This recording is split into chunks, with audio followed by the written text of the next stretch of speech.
Terima kasih Anda masih menyaksikan Kompas Siang, Saudara. Sidang lanjutan mantan Mentan Syahrul Yassin Limpo kembali digelar hari ini. Setelah pada pekan lalu jaksa menghadirkan saksi-saksi, kini giliran kuasa hukum Syahrul menghadirkan saksi meringankan atau saksi discharge.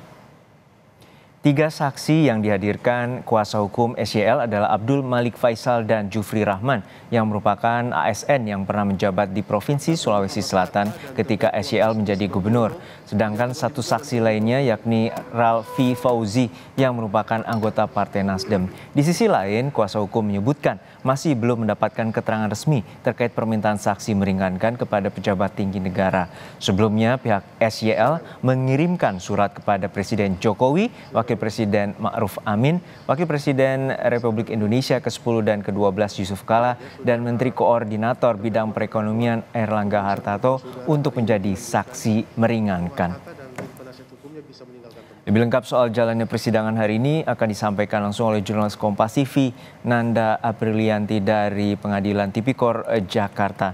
Nanda, hingga saat ini apakah sidang sudah dimulai, lalu siapa saja saksi yang pertama untuk memberikan kesaksian yang meringankan bagi SYL?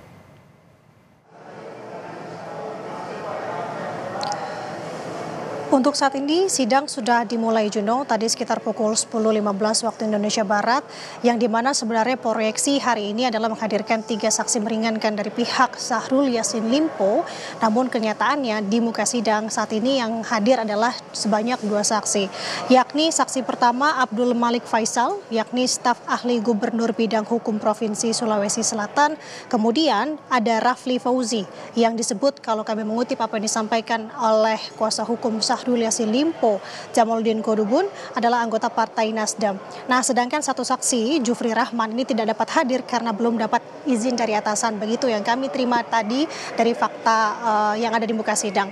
Sedangkan tadi pertanyaannya apa yang akan digali hari ini, sebelum saya menjelaskan terkait hal tersebut, Juno, yang menjadi sorotan dari belakang hari ini adalah terkait dengan surat yang diajukan oleh pihak Syahrul Yassin Limpo kepada para pejabat tinggi negara, yakni tadi ada Presiden Joko Widodo, kemudian ada Wakil Presiden Ma'ruf Amin, dan juga ada 2 pejabat tinggi lainnya.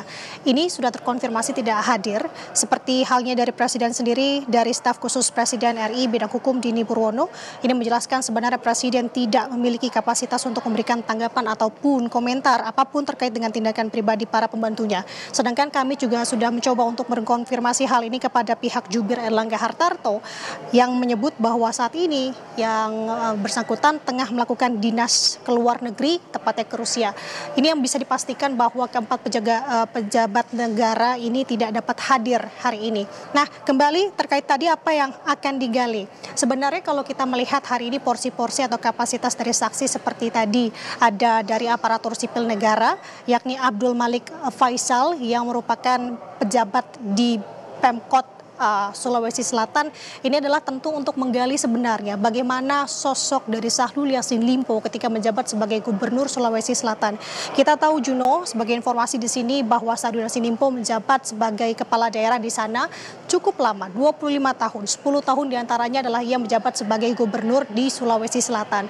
Nah, ini yang akan digali oleh pihak dari kuasa hukum Syahrul Yassin Limpo kepada saksi yang meringankan di sini, seperti apa watak, karakter, hingga perlakuan yang diterima bawahannya, seperti Abdul Malik Faisal ini ketika Syahrul Yassin Limpo menjabat.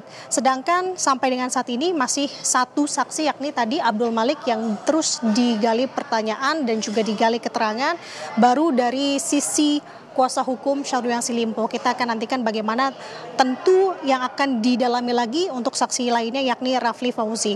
Nah, kalau kita melihat sejauh ini sudah panjang sekali, Juno, rangkaian persidangan dari Syahrul Yassin Limpo. Seperti halnya di minggu kemarin, ada beberapa pihak yang dihadirkan, keluarga dan juga dari Bendahara Umum Partai Nasdem Ahmad Syaroni, yang kalau saya simpulkan di sini, kalau menurut apa yang disampaikan Ahmad Syaroni di muka sidang kemarin, bahwa pihak ini sebenarnya sudah mengembalikan uang senilai 860 juta rupiah.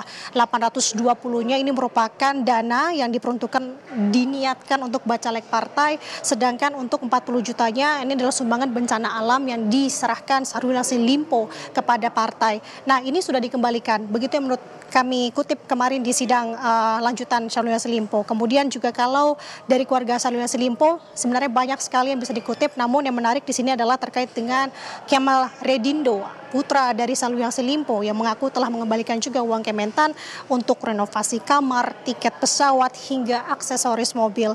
Nah, ini juga menjadi menarik, Juno. Kenapa? Karena sebenarnya ini bisa menjadi dakwaan baru yang informasinya akan didakwakan kepada Syahrul Yassin Limpo terkait dengan TPPU. Karena sejauh ini di sepanjang persidangan ada kemungkinan dakwaan baru yang merujuk ke TPPU karena ada beberapa aset dari Syahrul Yassin Limpo yang memakai nama orang lain seperti mobil dan juga rumah. Seperti contoh, untuk mobil di sini, mobil Innova SYL yang dibelikan untuk putrinya dengan kucuran dana dari Kementerian Pertanian, yakni Indira Cundatita. Kemudian untuk rumah sendiri, kita tahu di persidangan kemarin disampaikan oleh istri SYL bahwa rumah aset SYL lainnya yang menggunakan nama orang lain berupa rumah di Jalan Limo nomor 42C, Kebayoran Lama, Jakarta Selatan.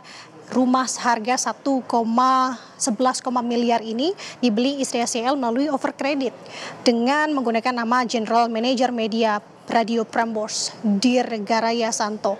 Nah, ini menarik karena banyak fakta-fakta baru yang terkuak sebenarnya. Kita akan lihat apa yang akan disampaikan oleh saksi meringankan hari ini. Tentu kalau ini dari sisi meringankan adalah hal-hal yang tentu meringankan dari terdakwa. Namun kita akan kaitkan lagi dan update kembali apa-apa saja temuan yang disampaikan oleh saksi meringankan hari ini. Juno kembali ke studio. Kita nantikan bagaimana persidangan yang saat ini menghadirkan dua ASN yang meringankan dari terdakwa SYL. Terima kasih jurnalis Kompas TV Ninda Aprilia dari Pengadilan Tipikor Jakarta.